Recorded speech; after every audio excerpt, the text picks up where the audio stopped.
Welcome back to Just a Verse. My name is Bridget, and I pick just a verse in the Bible, go in depth on that verse, and support the explanation with instances, stories, and experiences. So let's get this started.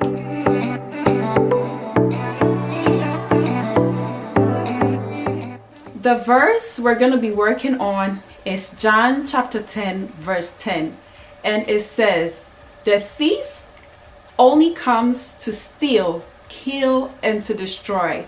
But I have come that they may have life and have it in full." Okay, so the verses before the 10, right? Jesus was talking about him being a shepherd and his children being the sheep. So Jesus also talked about the shepherd puts like a gate around his sheep, right? So Jesus talked about if anyone tries to come in the gate in any other way, it makes that person a thief. So Jesus is the shepherd who goes in through the gate, and the sheep follows him because they hear him by his voice, right?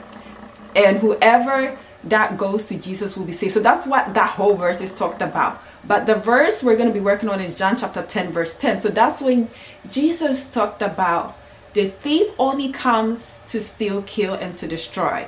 But he has come that we may have life and have it more abundantly, right? So that verse doesn't mean that like there's a thief killing people or so. We're going to explain that whole verse. In that verse, right, we know that the verses before the 10, Jesus was talking about him being a shepherd. So it's kind of like Jesus was talking about him being the savior and how we should follow him alone and not anyone else. Because if we follow any other way, that is like we're following the thief, right? So in that verse, we could even relate it to our daily life and explain that verse as the thief being the enemy. So the thief deceiving us, and once he deceives us, he only leads us to distraction, right? So so that's exactly what we're going to be working on. Like, how does the enemy, how does the thief, steal us, and how does that lead us to death? For instance, let's just say somebody is going through depression, right? This is how the enemy works. So he comes to that person and start introducing things that would deceive that person to make that person think that, oh, maybe this is the solution to their problem. So he would probably come to the depressed person and say, hey, like, I know you're really depressed, so I have something for you. I have, let's just say, alcohol, right? I have alcohol for you. So whenever you're depressed, I'm telling you, just keep drinking this. It's going to help you. Like, it's going to help your depression.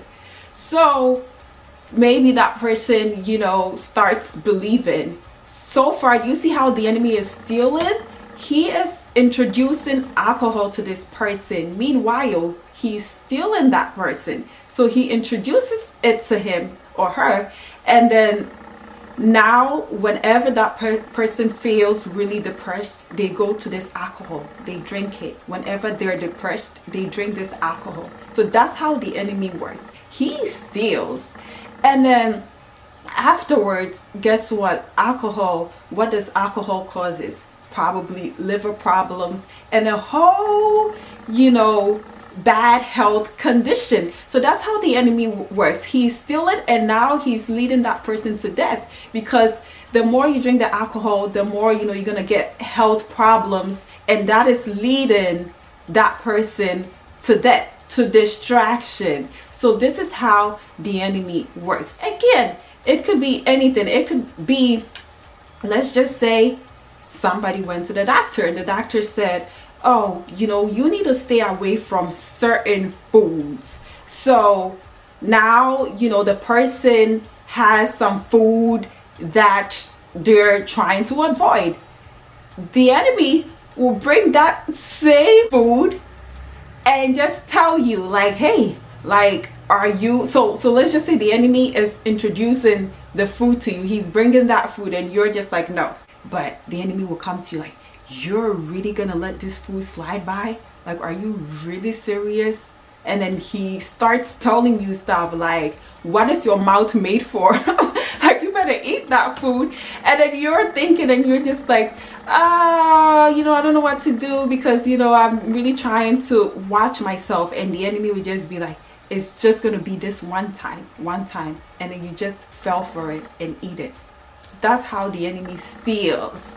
And then when he says it's one time, it's never one time. He will come again, and this time the food will even look better, and he would tell you that, listen, this time, so you're probably going to be like, oh no, you know what, this time, no, I'm not going to eat it. But the enemy is going to be like, no, it tastes better this time. So then next, you know, the next time you go for the same food again. So do you see how the enemy works? So he steals people, he deceives us in a very smart way. We would not think that is the enemy. We would just think that, you know what, maybe it's just my mind, or, you know, something else. But it's actually the enemy that's actually really working, stealing. And next, you know, the doctor told that person that they're supposed to stay away from that food. Now that person is still eating that food, and guess what? It's leading to what? To death, to distraction. So that's how the enemy works. He comes to steal, and then the next step, he kills, and then he destroys. But Jesus has come that we may have life and have it in full, right? So you probably, you know, going through that health condition and depending on God, like, God, I want to stay away from this food, but I can't. Jesus is going to be like, okay, just come to me. I'll help you. You know, I'll help you. I'll give you self-control, or I will lead you on this route. And him helping you, him giving you self-control to stay away from those food, or him leading you to a different route, is actually giving you long life. It's giving you life, right? Because Jesus is not destroying you. He's not killing you, but he's actually helping you for your health condition to be better. So that's how Jesus gives life. The enemy takes away your life. Jesus gives life. It could be any other thing. Like, anything that takes your mind away from God is the enemy trying to steal us. So now I'm going to talk about a story that's relatable to that verse. So this is a book that I read, and it's a real life story. It's called Down These Mean Streets by Puri Thomas, right? And just to let you know, it has some bad language in it. But yeah, anyways, this was a book that I read, I think, in my third year in college. I was assigned to read that book, right? And it was actually a very interesting book. So I'm just gonna go ahead and summarize the story. So basically, Piri is the main character. He was going through, you know, racism because he was Dominican, but his complexion was more on the, you know, the darker side. So he went through racism, and he wanted affection from home, from his dad, and he was lacking that. So because of that, it caused him to be really resentful, and he decided to be in gangs, to start robbery, drugs and stuff like that, right? Yeah. So just to fast forward the story, one time when he was robbing, right, he was trying to run away because the police were coming, and what happened was a policeman shot him in the chest, and that caused him to also shoot back at the policeman, and sadly he went to jail. So far, do you see how the enemy worked? When he realized that Piri was going through a lot, he just said, listen, I have something for you. He led Piri to the route of going into drugs, robbery, thinking that that was the solution to his problem, because he was trying to get away from that whole situation. But at the end, did you see what happened? The enemy only tried to lead him to death, right? He got shot in his chest, but thank God he did not die. So Perry went to jail, and during his time in jail, he gave his life to Christ, right? And then once he got out, he started going to church. He stopped, being in the gang, the drugs and everything. He got himself a job. He got a better life. And then he wrote this book about his life. So, do you see how the enemy works? And do you see how God works? The enemy came to steal him and to destroy him, but God came that Perry may have life. There's a part in that verse that really touches my heart, and that was the part that Jesus said, but I have come that they may have life and have it in full. Jesus has come that we may have life. So Jesus is like, no matter how messy you think your situation is, come to me, because I have come that you may have life. If you feel like you have a bad health condition, Jesus is like, come to me, because I am the solution to your problem. So I will give you life. So Jesus is going to lead you to healing, and that's how he's giving you life. When Perry came to Jesus, Jesus accepted him. He said, okay, yeah, you've been through all of that, but guess what? I will purify you. I will make you a whole new person. I will give you life. So you see that when Perry gave his life to Christ, Perry stayed away from drugs. His life became better. He had a job, and then he wrote this book that people are now reading.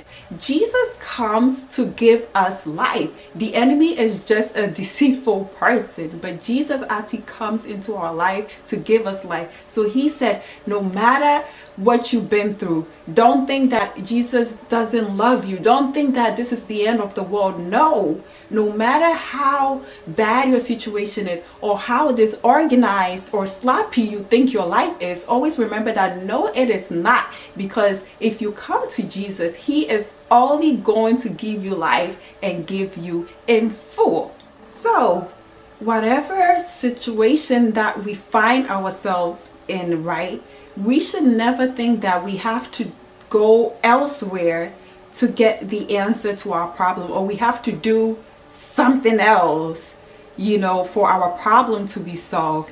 But we should put in our mind that Jesus is the only solution to our problem, because what the enemy does is that he comes and then introduce something that looks so bright and beautiful. So we might think that, you know what? I think I should probably go that route. I think that would probably help me in this problem that I'm in. But no, because afterwards, in that point, you might think that, yeah, I feel like this is the answer to my problem. But no, he steals, and the next you know, he will lead us to death. That's exactly what the enemy does. But Jesus will come and just say, listen, what do you need help with? With that, come. I will show you. I will show you how to get out of that problem. I will show you the right way. And then he's only gonna give us life. So that's how the enemy works, and that's how Jesus works. That was John chapter 10 verse 10. So yeah, let us all try to be really vigilant and open our eyes so that whenever the enemy tries to introduce these intriguing stuff to us, we will know how to reject it, because the enemy is really smart. But guess what? God is smarter. So yeah, let us all try to open our eyes and reject anything that the enemy tries to introduce to us, and just let him know that, listen, that's not going to be the answer to my problem, but Jesus is the only right way and answer to our problem. So yeah, thank you so much for watching this video. I hope you enjoyed it, and don't forget to like this video, share, like, subscribe, hit the notification bell so whenever I do upload a new video, you'll be the first person to watch it. And if God permits, see you when I upload my next video.